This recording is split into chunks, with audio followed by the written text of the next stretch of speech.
There was something so pleasant about that place.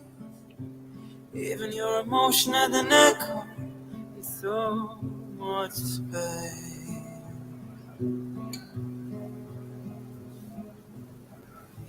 When you out there without care, I was out of tune. But it wasn't because I didn't know. No. I just knew too much. Does that make me crazy? Does that make me crazy? Does that make me crazy? Possibly.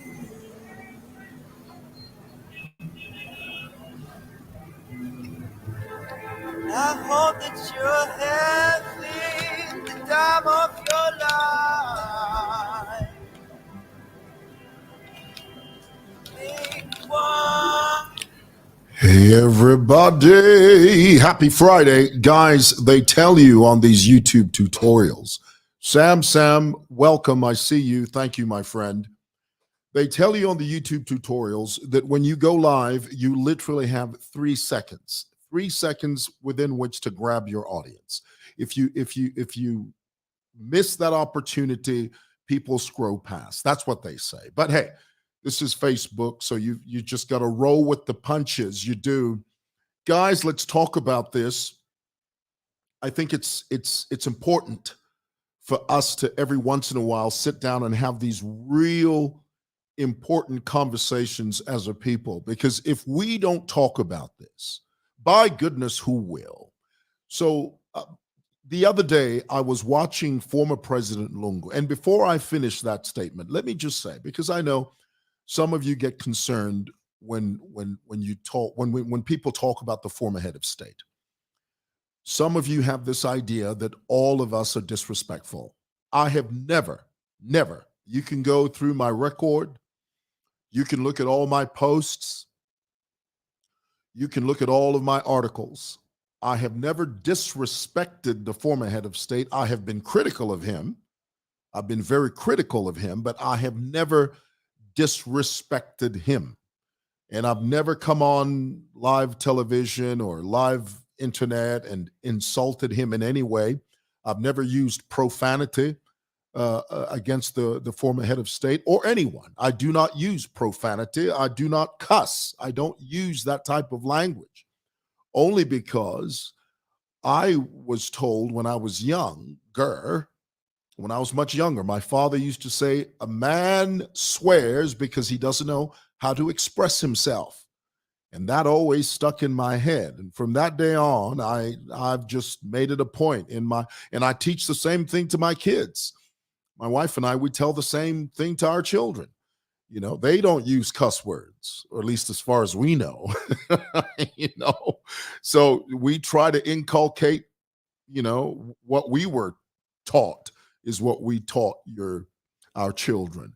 It's like that old saying, you can't give what you don't have. So let me just make it clear that my discussion today is not in any way centered around trying to or attempting to disrespect the former head of state. It is just an observation, okay? Many of you know, a few days ago, the former head of state, and when I say former head of state, I'm referring to former President Edgar Chagwa Lungu, the sixth, not 60th, the sixth president of the Republic of Zambia. He sat down not too long ago at his house, and tell me in the comments who that was he was talking to. I have no idea who that man was, but the former president began to say things that, as a public, as members of the public, we want to hear these things. And how many people know that whenever a former head of state opens his mouth to say something, everybody listens? We hang on every word because he served as president before. So he mentioned many things. I will only highlight 2 things today. The first thing he shared, and I'm so glad he shared this because this is one of the things that, I'll be honest with you, it bothered me when it happened. I was at the stadium. Many of you have seen the video of me at Hero Stadium. I was in a conflict with some UPND cadres who, on that day, they felt that they had arrived and they were planning. They were planning, and I could hear them because I was there. They were planning and they were saying things like, it's our turn now, Mwana Chimona, referring to the PF. I was at the stadium when former President Lungu came to hand over power peacefully to Hakainde Hichilema, who now is our 7th president of Zambia.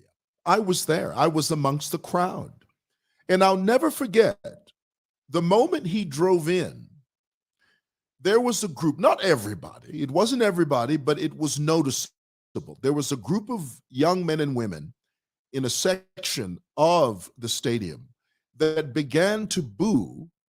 They began to scream insults and booing and all of that craziness as the former president of Zambia, former President Edgar Lungu, drove into the stadium. I was by the tracks, and I've got this video. I've posted it somewhere on my Facebook page. I was on the tracks as the former presidential motorcade drove past us to go to the main platform, and a section of the crowd was booing. Now, I remember them booing, and I remember thinking, this isn't right. A former head of state is a former head of state. A former head of state is not a vagabond. A former head of state is not a despot.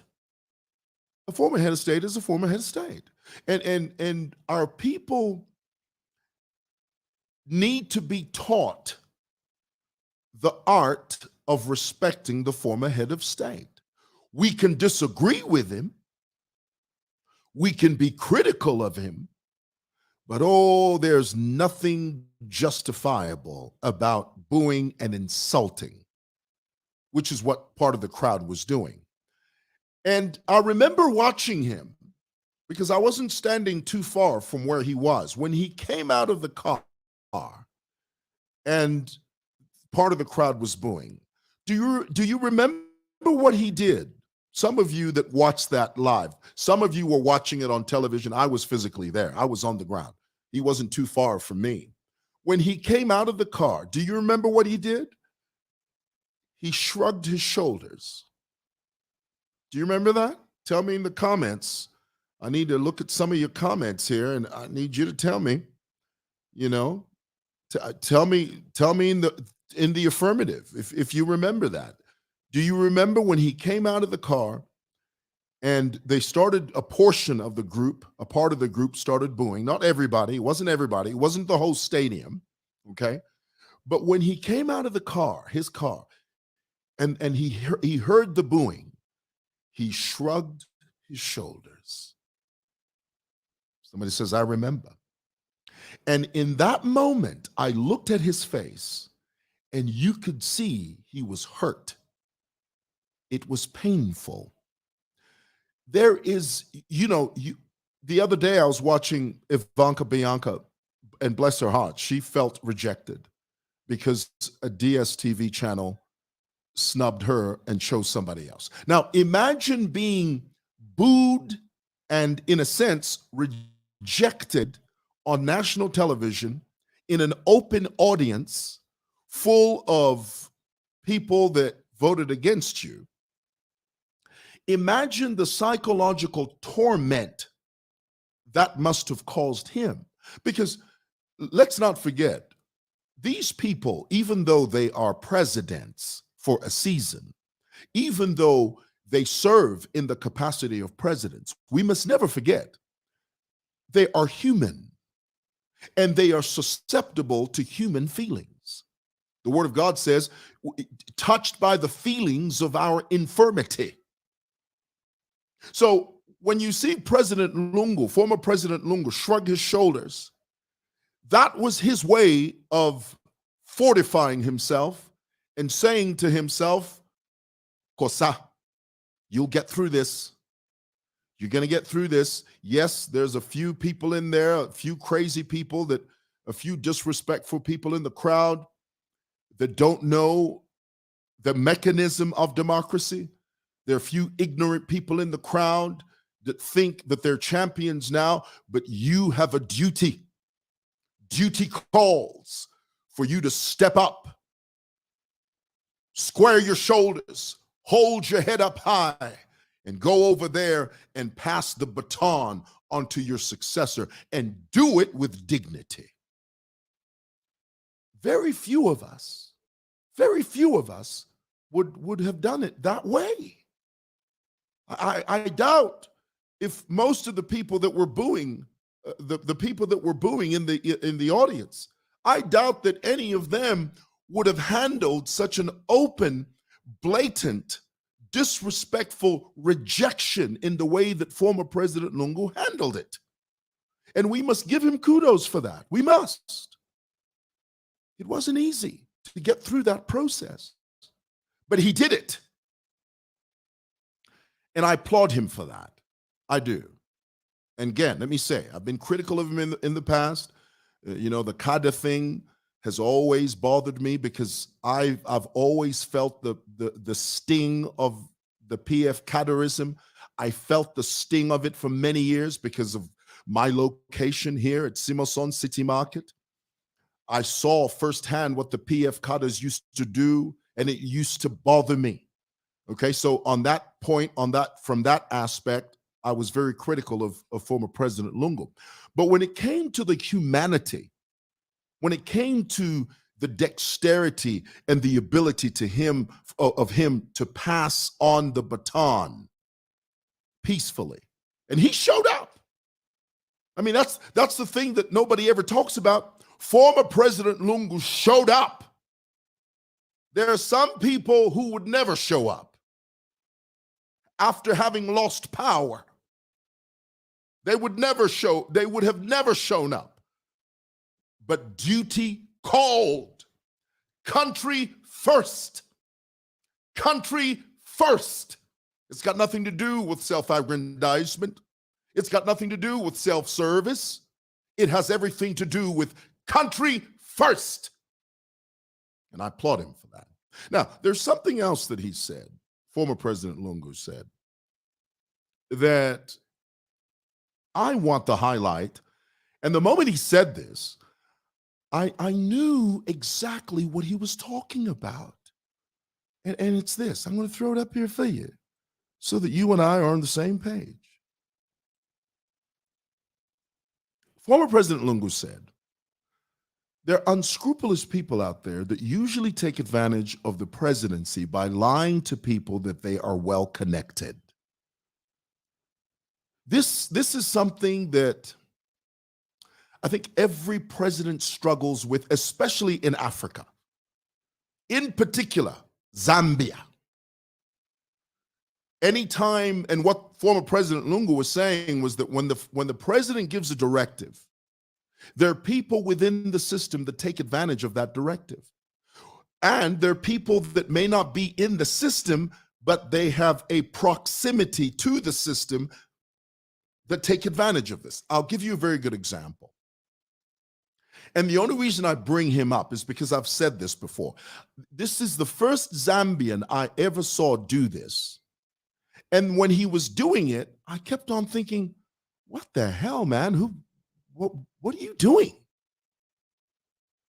There are people that have taken pictures with, people of influence, heads of state, and they use, can you imagine? There are people that use pictures. They'll be talking to you in a conversation, and I can only tell you my story because that's my testimony.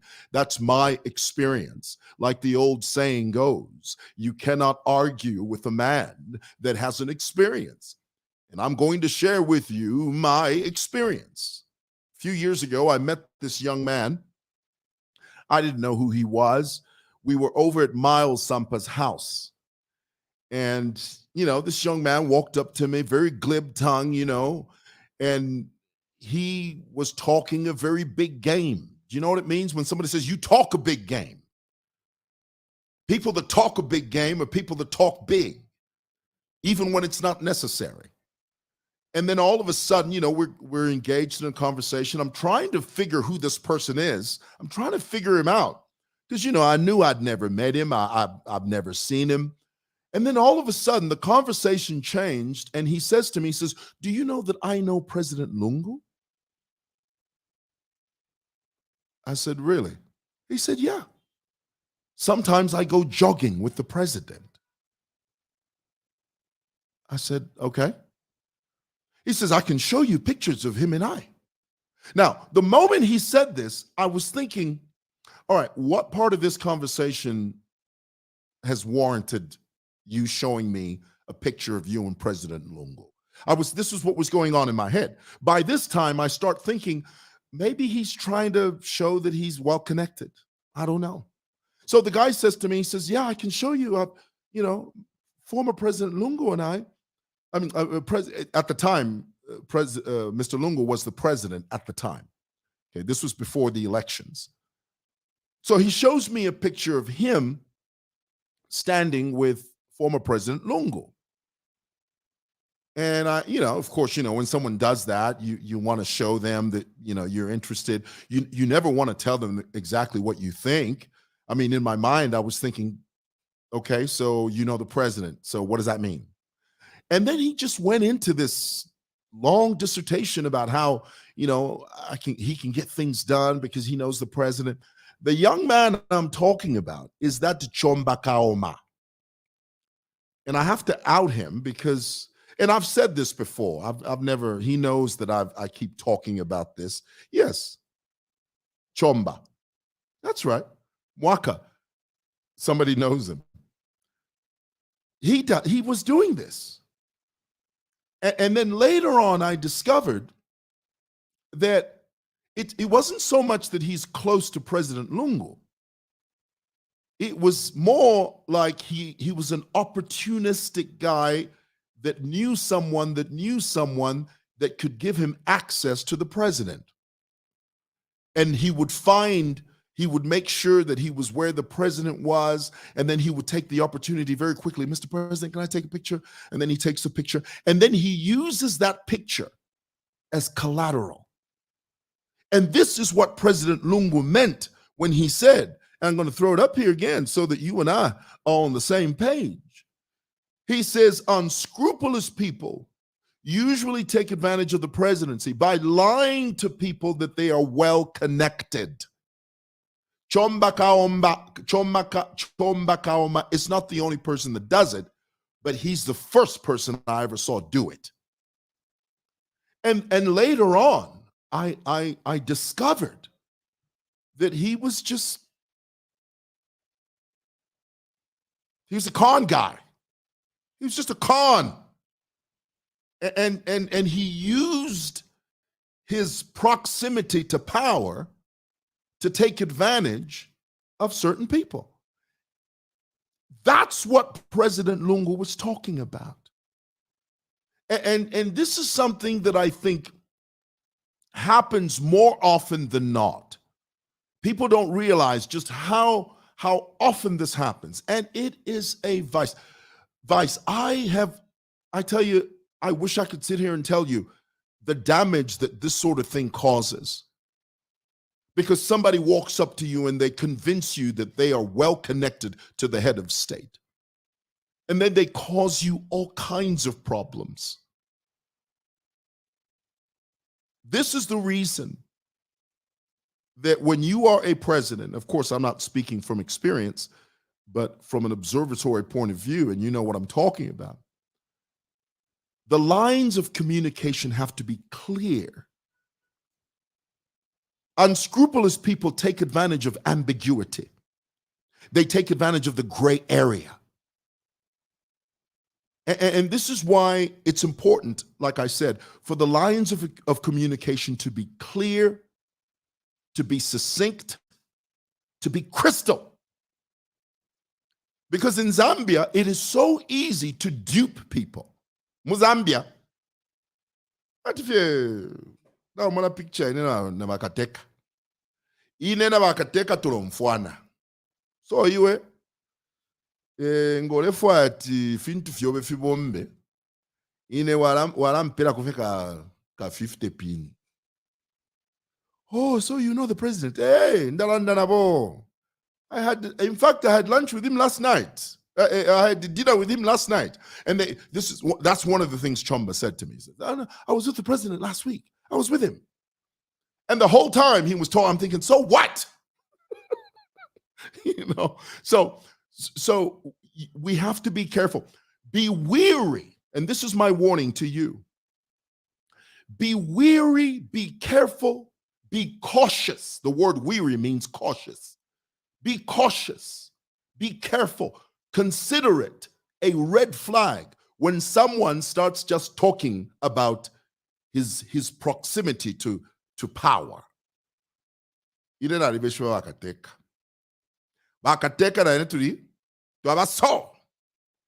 can even prove it to you. Picture. Anyone that does that, immediately, red flag. Red flag. Don't be duped. Don't be duped. Okay. All right. Thought I'd share that with you. Got that off my chest. Off my chest, boy.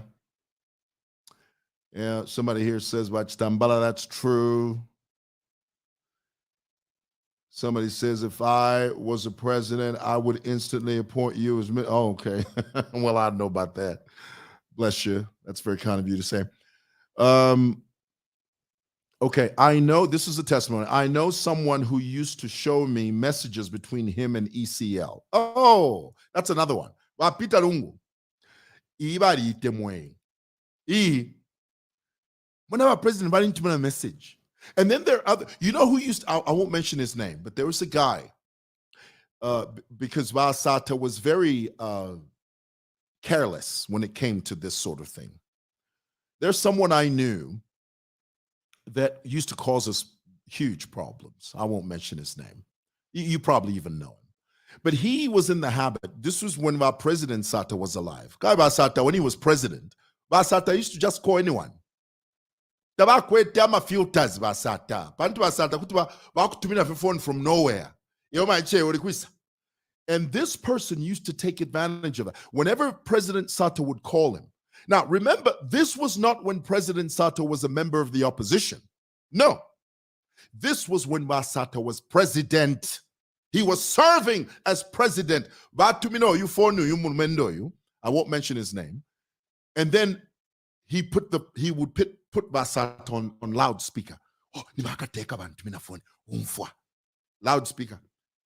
Kanabesa. Mkwaye. Yomaiche ulikwisa.